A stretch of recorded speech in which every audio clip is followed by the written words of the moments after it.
Hello, आज हम लोग बात करेंगे 22 अक्टूबर के करंट अफेयर के बारे में। आज है 22 अक्टूबर और आज के दिन का करंट अफेयर में क्या है खासियत, उसको हम देखेंगे। हमारे पीछे जो स्लाइड रखी है उसमें पॉइंट ये रखा गया है कि वीरांगना दुर्गावती टाइगर रिजर्व। तो वीरांगना दुर्गावती टाइगर रिजर्व कहाँ पे है, कहाँ पे बनाया जा रहा है इसको। तो देखिए, ये टाइगर रिजर्व मध्य प्रदेश में है। मध्य प्रदेश में कहाँ पे? ये टाइगर रिजर्व सागर जिले में स्थित नौरादेही। नौरादेही कहाँ पे है? मध्य प्रदेश के सागर जिले में। और नरसिंहपुर जिले में स्थित वीरांगना दुर्गावती वन्य प्राणी, ध्यान देना, वीरांगना दुर्गावती वन्य प्राणी अभयारण्य को, इसको मिलाकर वीरांगना दुर्गावती टाइगर रिजर्व बनाया जा रहा है। क्या? देखिए, वीरांगना दुर्गावती टाइगर रिजर्व ये नया है। इससे पहले ऑलरेडी जो है आप वीरांगना दुर्गावती वन्य प्राणी अभयारण्य नरसिंहपुर में आप पाएंगे। ठीक, अब क्या किया जा रहा है कि नरसिंहपुर में स्थित जो वीरांगना दुर्गावती वन्य प्राणी अभयारण्य है उसके साथ सागर जिले में स्थित नौरादेही, उसको मिलाकर एक टाइगर रिजर्व बनाया जा रहा है। ठीक है, और इसकी घोषणा जो है वो Madhya Pradesh wild life board ने किया है। ठीक है, अच्छा, अगर आप लोग से पूछा जाए कि किसी स्टेट वाइल्ड लाइफ बोर्ड की अध्यक्षता कौन करता है, ये हमें कमेंट बॉक्स में जरूर इसका उत्तर बताइएगा। ठीक है, अब देखिए ये न्यूज़ में क्यों बना है। एक तो इसको वीरांगना दुर्गावती टाइगर रिजर्व बनाया गया, इसके साथ में खासियत ये है कि अभी हम लोगों ने सुना होगा कि कूनो नेशनल पार्क में चीतों को लाया गया है। ठीक है, और चीतों को जो है वो कूनो नेशनल पार्क में लाया गया है और इन चीतों की संख्या थी 8। उनमें से कुछ चीतों को जो है इस टाइगर रिजर्व में ट्रांसफर किया जाएगा। ये चीता आप लोग देख सकते हैं, इसमें जो है इस टाइगर रिजर्व में जो है इसको स्थानांतरित किया जाएगा कुछ चीतों को। इसके साथ में यहाँ पे जो है वो टाइगर भी रहा करेंगे। तो अब मामला ये है कि आखिर इसको नया टाइगर रिजर्व दो जो अभयारण्य हैं उनको मिलाकर बनाने की क्या आवश्यकता पड़ी। तो ये कहानी यहाँ से स्टार्ट होती है कि पन्ना नेशनल पार्क, जो पन्ना नेशनल पार्क है वो केन बेतवा लिंक परियोजना से वो प्रभावित हो रहा है। ठीक है, केन बेतवा लिंक परियोजना से प्रभावित हो रहा है। और अगर कोई नेशनल पार्क जो है अगर प्रभावित हो रहा है तो इसका मतलब ये है कि वहाँ के जो वन्य जीव हैं वो प्रभावित हो रहे हैं। तो वन्य जीवों को जो है मैनेज करने के लिए उनकी स्थिति जो है वो सुचारू रूप से बनी रहे, इस वजह से कुछ वन्य जीव को जो है इस वीरांगना दुर्गावती टाइगर रिजर्व में ट्रांसफर किया जाएगा। ठीक है, अब इसका जो खर्चा होगा, इस खर्चे को संभालने का काम केंद्रीय जल शक्ति विभाग करेगा। कौन? केंद्रीय जल शक्ति विभाग। अब हम बात करते हैं दुर्गावती टाइगर रिजर्व के एरिया के बारे में। इसका एरिया है 2339 वर्ग किलोमीटर।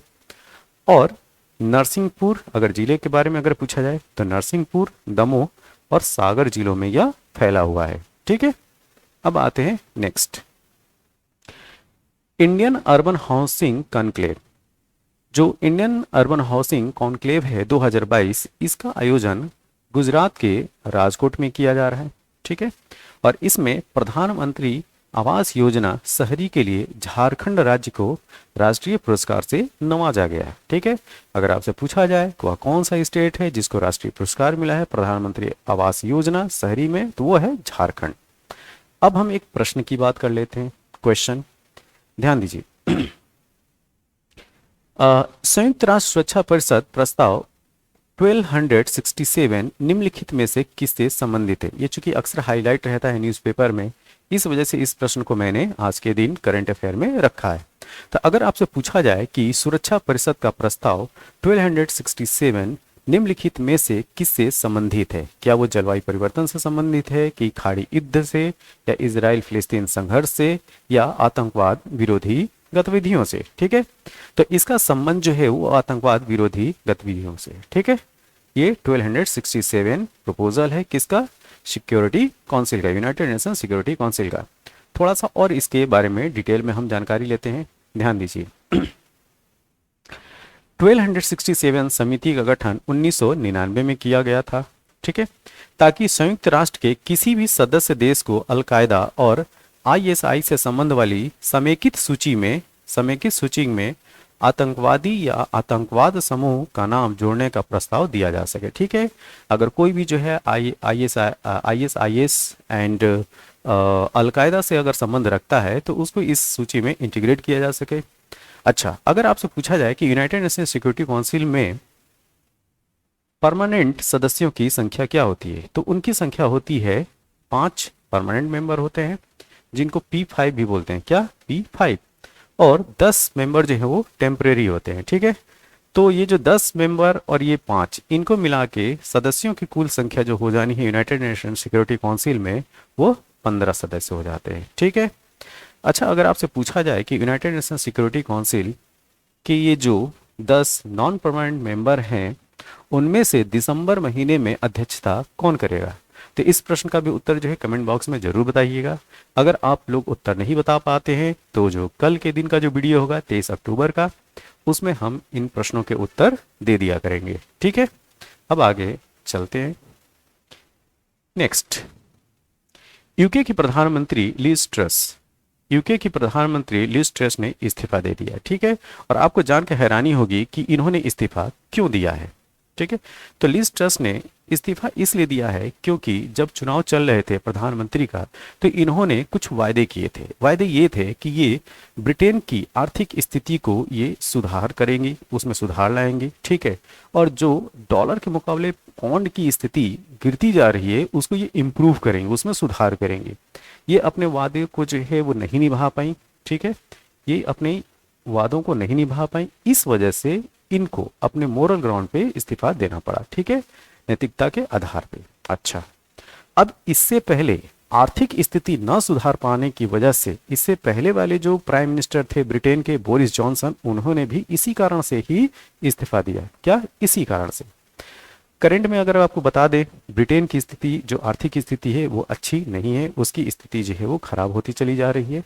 ठीक, लेकिन यहाँ पे ब्रिटेन के केस में ये जानना होगा, यूके के केस में ये जानना होगा कि यहाँ के प्रधानमंत्री भी जो है मोरल ग्राउंड पे इस्तीफा दे देते हैं। लेकिन अगर भारत के परिप्रेक्ष्य में बात किया जाए, अगर भारत के परिप्रेक्ष्य में अगर बात किया जाए, ठीक है, तो यहाँ के वित्त मंत्री जो फाइनेंस मिनिस्टर हैं, आप लोगों को पता होना चाहिए, निर्मला सीतारमण जी, उन्होंने ये स्टेटमेंट दिया कि रुपया कमजोर नहीं हो रहा है, डॉलर मजबूत हो रहा है। समझ रहे हैं आप लोग? रुपया जो है कमजोर नहीं हो रहा है, डॉलर मजबूत हो रहा है। इन मतलब उनके नज़र में भारत की आर्थिक स्थिति या जीडीपी ग्रोथ की बात कर लिया जाए, वो सब कुछ अच्छा है। तो एक चीज होती है, अगर गलती माना जाए और उस पर काम किया जाए, ठीक, तो सब लोग उसके साथ या उसके साथ हामी भरते हैं। अगर हमने अपनी गलती मानी ही नहीं है तो उसमें सुधार की भी कोई गुंजाइश नहीं बचती है। चलिए आगे आते हैं।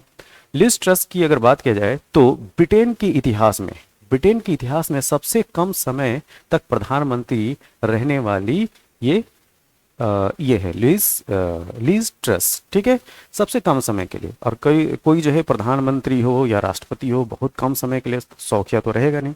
ओके, एक और चीज, अभी 6 सालों में ब्रिटेन की ये चौथी प्रधानमंत्री बनी। मतलब 6 साल में ब्रिटेन ने 6 सालों में ब्रिटेन ने 4 प्रधानमंत्रियों को देख लिया। ठीक है, अब 5वें का इंतजार है।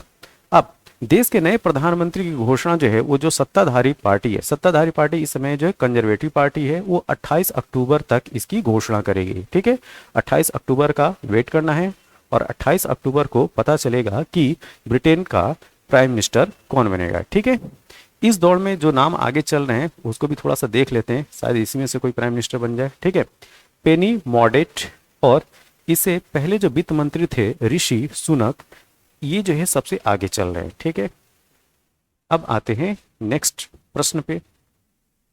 देखिए, अग्नि प्राइम, ये हमारे पास जो है ये अग्नि प्राइम वाली स्लाइड है, इसके बारे में हम लोग जानते हैं कि अग्नि प्राइम है क्या। देखिए, अग्नि प्राइम, यहाँ पे आप चित्र देख सकते हैं कि अग्नि प्राइम जो है एक मध्यम दूरी की बैलिस्टिक मिसाइल है। क्या है? एक मध्यम दूरी की बैलिस्टिक मिसाइल है। और इस मिसाइल की जो मारक क्षमता है 1000 से 2000 किलोमीटर के बीच है। अब 1000 से 2000 किलोमीटर, इसका मतलब कि हम लोग पाकिस्तान को नाप देंगे। ठीक है, किसको नाप देंगे? पाकिस्तान को नाप देंगे इस मध्यम दूरी की बैलिस्टिक मिसाइल से। एक और चीज़, यह जो है परमाणु सक्षम मिसाइल है जिसको डीआरडीओ ने डिज़ाइन किया है। किसने? डीआरडीओ ने डिज़ाइन किया है, ठीक है, डिफेंस रिसर्च डेवलपमेंट ऑर्गेनाइजेशन।